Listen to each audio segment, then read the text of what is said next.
అందరికీ నమస్కారం. మీలో ఎవరికైనా శాంత తుకారాం గారి గురించి తెలుసా?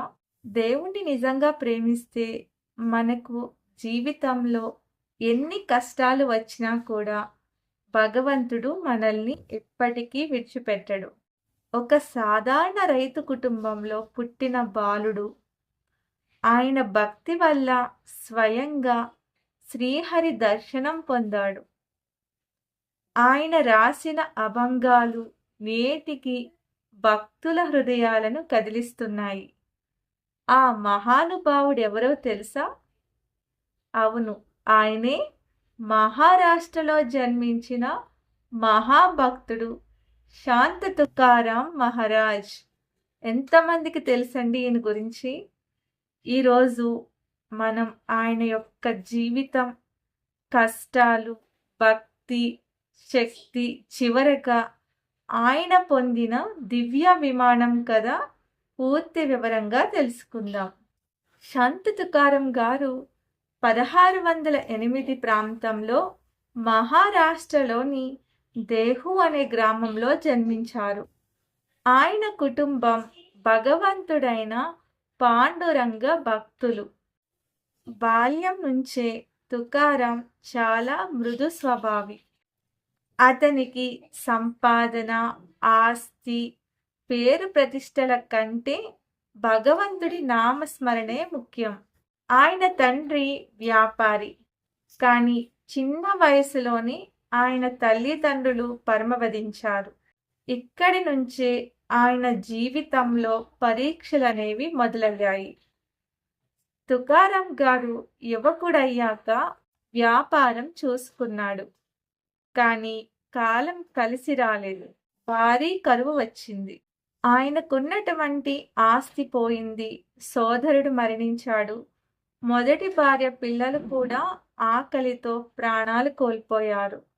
ఒక మనిషి జీవితంలో ఇంతటి కష్టం వస్తే దేవుణ్ణే తప్పుపడతాం కదా. కానీ తుకారాం గారు మాత్రం ఇది కూడా నా పాండురంగడి చిత్తమే అని అన్నారు. అన్నీ కోల్పోయిన తర్వాత తుకారాం గ్రామాన్ని వదిలి ఒక కొండపై ధ్యానం ప్రారంభించారు. రోజు గంటల తరబడి విఠల్ విఠల్ అని జపం చేస్తూ ఉండేవారు. ఆ సమయంలో ఆయన రాసిన అభంగాలు భక్తి సాహిత్యంలో అగ్రగణ్యమైనవి. ఆయన సందేశం సులభం. కులం కాదు, భక్తి ముఖ్యం. ఆడ మగ అనే తేడా లేదు.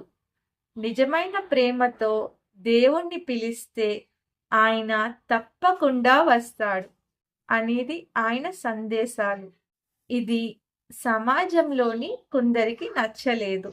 కొంతమంది బ్రాహ్మణులు ఆయనను విమర్శించేవారు. నీకు సంస్కృతం రాదు, నువ్వు రాసేది శాస్త్ర విరుద్ధం అన్నారు. ఆయన రాసిన అభంగాలను నదిలో పారేయమన్నారు. తుకారాం దుఃఖంతో తన రచనలు అన్నీ నదిలో వదిలేశాడు. 14 రోజుల తర్వాత ఆశ్చర్యంగా ఒక సంఘటన జరిగింది. ఆ పుస్తకాలు తేలుతూ తిరిగి వచ్చాయి. ఒక్క పేజీ కూడా తడవకుండా తిరిగి వచ్చాయి. గ్రామస్తులు, అది ఎంత ఆశ్చర్యకరమైన విషయం అండి. ఊర్లో గ్రామస్తులందరూ అది గ్రహించారు. ఇది దేవుని యొక్క సంకేతమని గ్రామస్తులందరూ గ్రహించారు. అలా నదిలో పారవేసిన పుస్తకాలు ఒక్కటి కూడా తడవకుండా వచ్చిందంటే నిజంగా ఆశ్చర్యకరమైన విషయమే కదండి. దేవుడు ఉన్నారు అనడానికి ఇది ఒక నిదర్శనం. ఒకరోజు తుకారాం లోతైన భక్తితో భజన చేస్తుండగా స్వయంగా విఠోబా దర్శనమిచ్చారని పురాణ కథనం. స్వయంగా పాండురంగడే దర్శనమిచ్చారని పురాణ కథనం. ఆయనతో మాట్లాడుతూ, నీ భక్తి నన్ను కదిలించింది తుకారాం అన్నారు. ఆయన యొక్క భక్తికి విఠోబా వారు దర్శనమిచ్చారనమాట. ఆయన భక్తికి మెచ్చి ఒక దివ్య విమానం వచ్చి చివరగా తుకారాం మహారాజును వైకుంఠానికి తీసుకువెళ్ళిందని విశ్వాసం. గ్రామస్తులు ఆ దృశ్యాన్ని చూసి కన్నీళ్లు పెట్టుకున్నారు. నేటికి మనకు ఆయన ఇచ్చేటి సందేశం ఏంటంటే, ఈ కాలంలో మనం చిన్న సమస్యకే నిరాశపడుతున్నాం. కానీ ఆయన జీవితం చెప్తుంది, కష్టాలు శాశ్వతం కాదు. దేవుడిపై నమ్మకం వదలకండి. మనసు శుభ్రంగా ఉంటే జీవితం పవిత్రమవుతుంది.